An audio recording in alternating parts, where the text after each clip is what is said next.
आइए हम आप सभी को देवकी और वासुदेव की कहानी सुनाते हैं। महाराज परीक्षित ने पूछा, हे मुनि श्रेष्ठ, आपने मुक्त पर अपना असीम अनुग्रह कर सोम सूर्य वंश विस्तार का जो विषाद वर्णन किया है, उनमें उत्पन्न राजाओं की अद्भुत कथाएं भी सुनाई।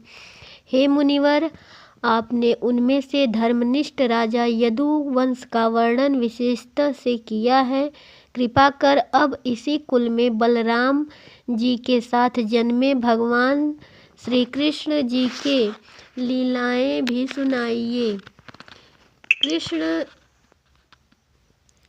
भगवान प्राणी मात्र के जीवन आधार सर्वात्मा है। यदुवंश में अवतार लेकर उन्होंने जो भी लीलाएं की, उन्हें विस्तार पूर्वक सुनाइए।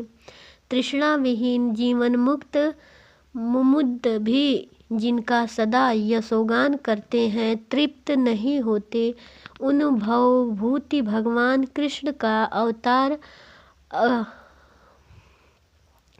सुंदर शुभ शाश्वत चरित्र कौन न सुनना चाहेगा। इस सवर्णानंद से अपने को बधिक और आत्मघाती ही बचा सकता है। महाभारत का जब कुरुक्षेत्र में युद्ध हो रहा था और देव विजेता भीष्म पितामह आदि महान युद्ध में से मेरे पूर्वज पांडवों का युद्ध हो रहा था, कौरव सेना अपार सिंधु में समाई थी, उसमें भी भीष्म जैसे बड़े मच्छों को भी निगलने वाले त्रिणिमंगल मच्छों जैसे भयंकारीकृत कर रहे थे, तो भगवान श्री कृष्ण चरणाविंद नौका का आश्रय लेकर मेरे बाबा उस अपार अम्बुधि को सहज ही उसी प्राप्त कर गए जैसे मार्ग में गाय के बछड़े के खुर द्वारा बना गए गड्ढे में भरे पानी को कोई भी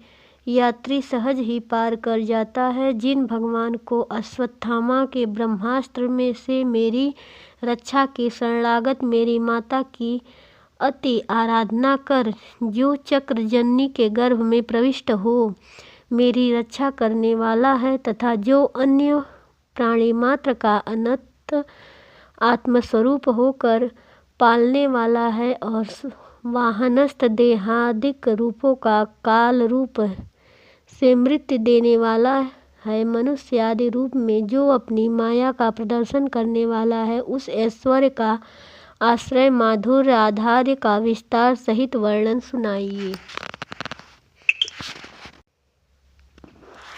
हे भगवान, आपने बलराम को पहले रोहिणी पुत्र कहा, फिर उन्हें देवकी पुत्रों में गिनाया।